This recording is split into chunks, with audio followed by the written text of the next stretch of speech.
বাঘাযতীন স্টেশনের 2 নম্বর প্ল্যাটফর্মে আগুন, শিয়ালদহ দক্ষিণ শাখায় ব্যাহত ট্রেন চলাচল।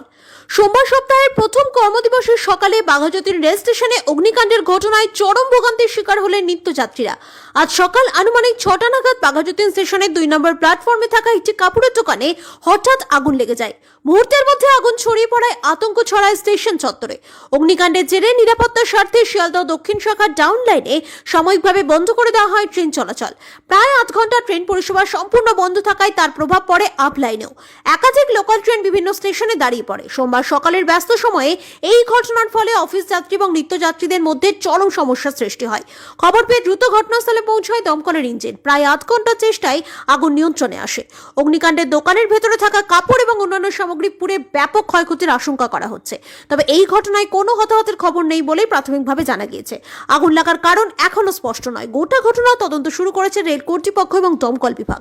পরিস্থিতি স্বাভাবিক হলে ধীরে ধীরে ট্রেন চলাচল স্বাভাবিক করা হয়।